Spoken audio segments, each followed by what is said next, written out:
आज का हमारा टॉपिक है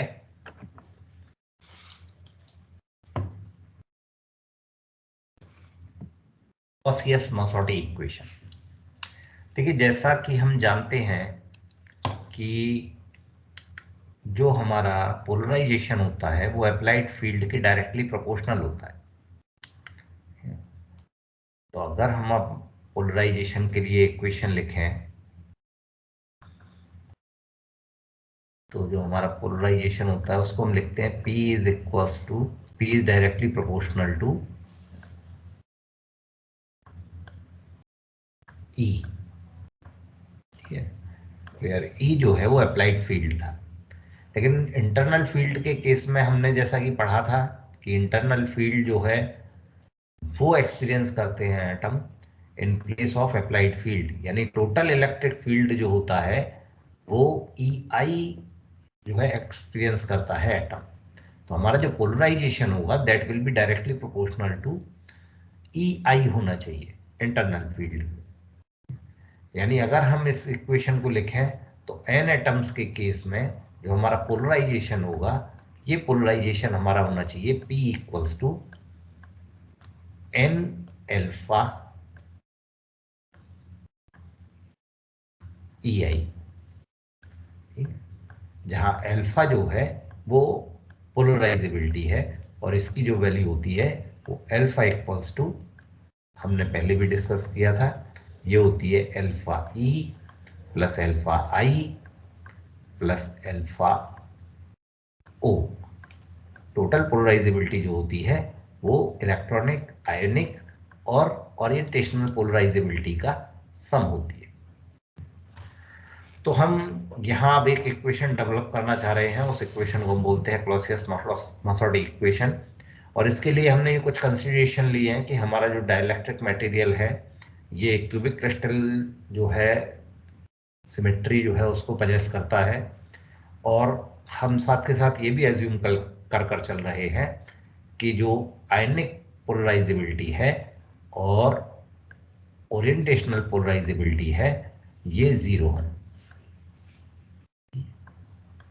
अभी हमने कैलकुलेशन को इजी बनाने के लिए इन दो पोलराइजेबिलिटीज को जीरो कंसीडर कर लिया, यानी हमारा जो मटेरियल है वो प्योर जो है वो नॉन पोलर मटेरियल है,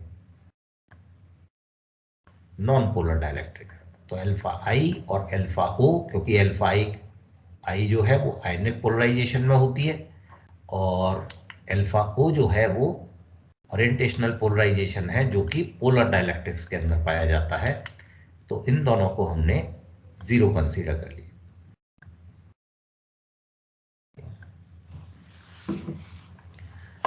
तो अब हम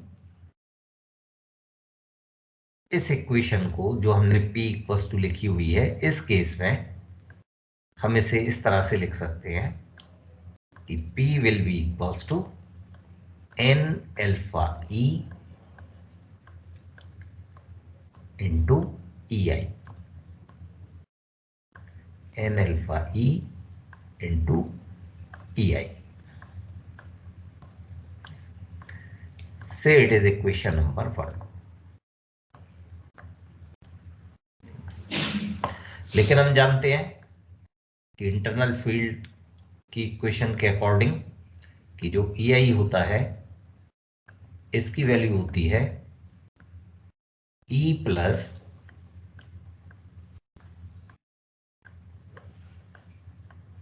P/3 epsilon not cubic symmetry के केस में। तो ये वैल्यू होगी हमारी E plus P/3 epsilon not.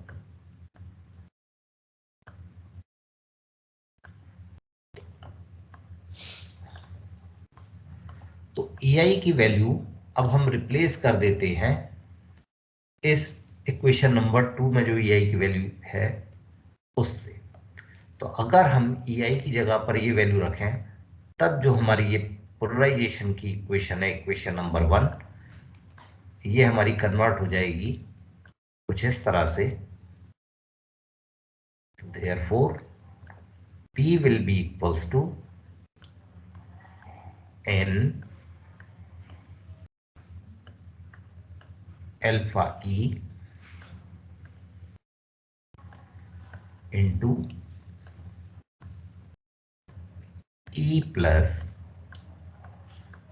P over 3 epsilon naught. इस फॉर्म में ये इक्वेशन आ जाएगी।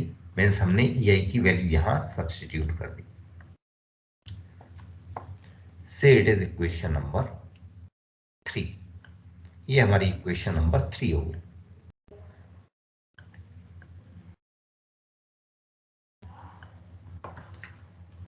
साथ के साथ यहां हम एक और काम कर सकते हैं।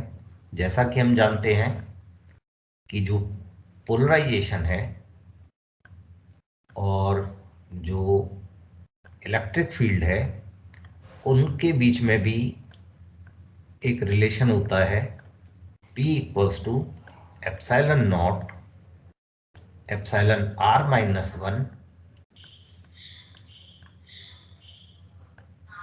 Into E.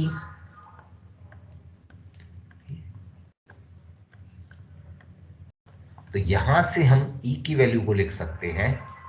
तो यहां से जो E की वैल्यू होगी that will B P over epsilon not P over epsilon not epsilon r minus 1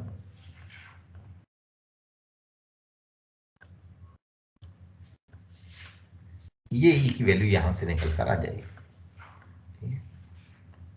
अब हमने इक्वेशन नंबर 4 से E की वैल्यू इक्वेशन नंबर 3 में रख दी। तो अगर हम ये वैल्यू यहां रख दें तब हमारे पास क्या बन जाएगा? Therefore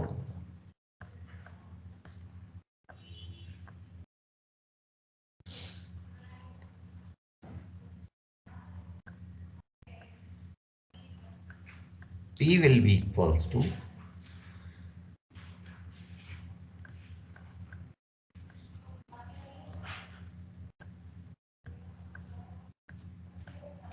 n alpha E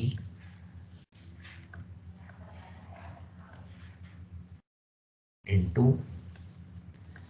P over epsilon not epsilon r minus 1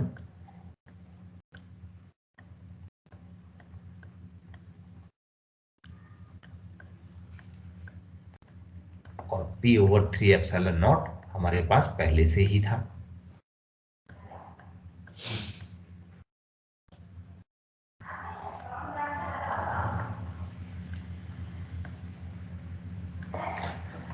तो आप देख सकते हैं इसको अगर हम सिंप्लीफाई करें तो ये जो P है हमारे ये सब कैंसिल हो जाएंगे। यानी 1 विल बी इक्वल्स टू होगा, P ऊपर से कॉमन ले लिया तो P से P कैंसिल हो जाएगा। तो 1 विल बी इक्वल्स टू होगा n अल्फा E और जो बाकी हमारा टर्म बचा कौन से बचा? 1 over epsilon not epsilon r minus 1 plus 1 over 3 epsilon naught. तो इसका अगर हम एलसीएम ले लें तो ये हमारे पास वैल्यू बचेगी 3 epsilon not sorry 3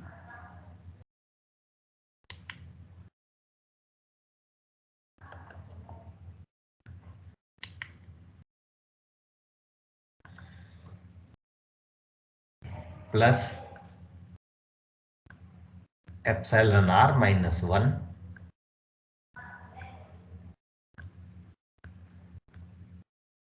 over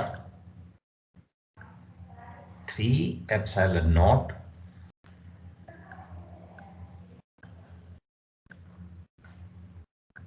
epsilon r minus 1।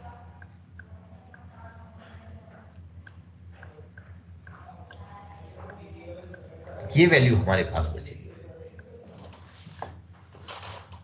और हम इसको इस तरह भी लिख सकते हैं सिंप्लीफाई करके और क्रॉस मल्टीप्लिकेशन कर लें तो एप्सिलॉन r माइनस 1 ये फैक्टर हमने ये ऊपर आ जाएगा।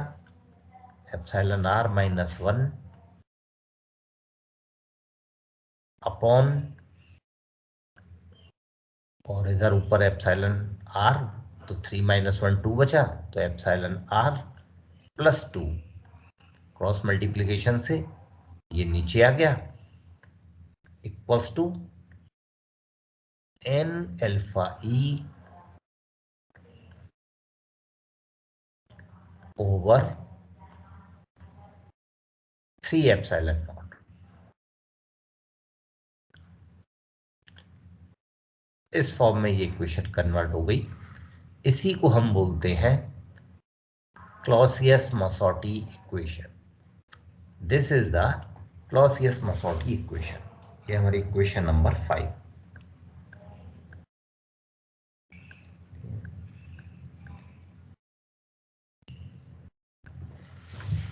पर ये अल्फा ई उसी केस में होगा जबकि हमारा जो क्रिस्टल है वो क्यूबिक सिमेट्री हो, यानी ओरिएंटेशनल और जो आयनिक पोलराइजेबिलिटी है वो जीरो हो। इन केस अगर हमारा क्यूबिक सिमेट्री नहीं है तो फिर अब वापस वहीं पर आ जाते हैं, तो उस केस में हमारा अल्फा ई जो है वो अल्फा में कन्वर्ट हो जाएगा, यानी जो इक्वेशन होगी that will be epsilon r minus 1 over epsilon r plus 2 equals to N alpha over 3 epsilon naught. तो वहां टोटल पोलराइजेबिलिटी अल्फा आ जाएगी। तो ये है क्लॉसियस-मसोटी इक्वेशन। और अगर हम यहां एप्सिलॉन आर की वैल्यू रख दें, जैसा कि आप जानते हैं कि एप्सिलॉन आर की जो वैल्यू होती है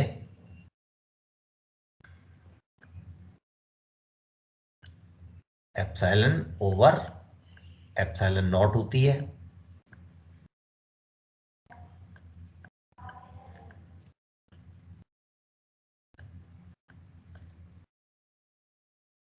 तो अगर इस वैल्यू को हम इक्वेशन नंबर 5 में रख दें तो ये इक्वेशन हो जाएगी हमारे पास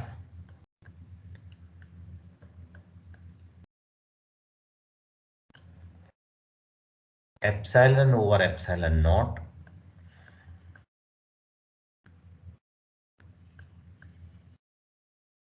-1 over epsilon naught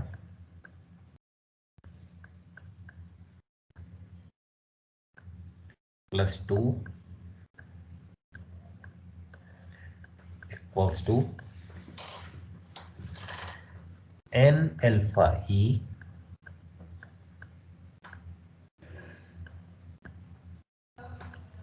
over 3 epsilon not. और इसको अगर हम सिंप्लीफाई करें और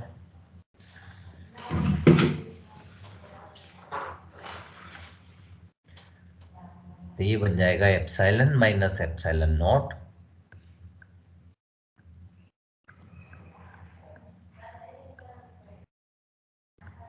upon epsilon over 2 epsilon not epsilon plus over epsilon plus 2 epsilon naught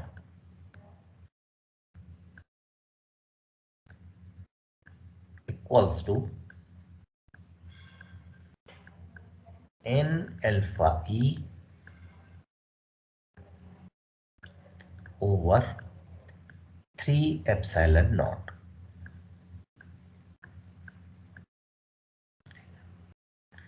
तो ये क्लॉसियस-मसोटी इक्वेशन इस फॉर्म में आ गई। तो ये जो हमारा टर्म है कौन सा, epsilon minus epsilon naught over epsilon plus 2 epsilon not, ये जो हमारा टर्म है इस टर्म को हम बोलते हैं specific polarization of a dielectric. तो ये जो टर्म है epsilon minus epsilon naught over epsilon plus 2 epsilon naught, इसको हम बोलते हैं स्पेसिफिक पोलराइजेशन। स्पेसिफिक पोलराइजेशन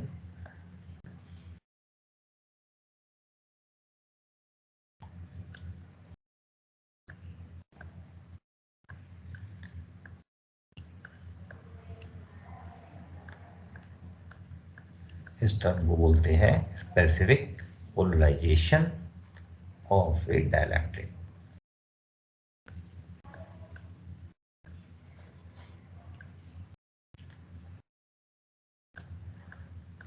तो ये हमारी क्लॉसियस-मसोर्टी इक्वेशन है, जिससे हम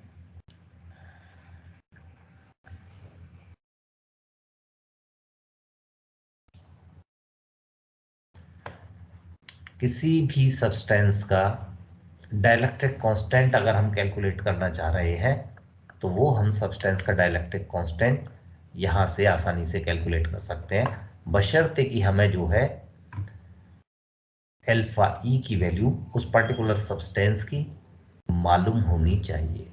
यानी इलेक्ट्रॉनिक पोलराइजेबिलिटी या टोटल पोलराइजेबिलिटी हमें मालूम होनी चाहिए।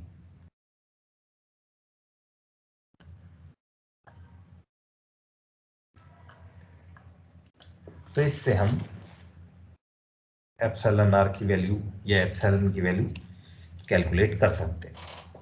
तो इन इक्वेशंस को हम बोलते हैं क्लॉसियस-मसोर्टी इक्वेशन।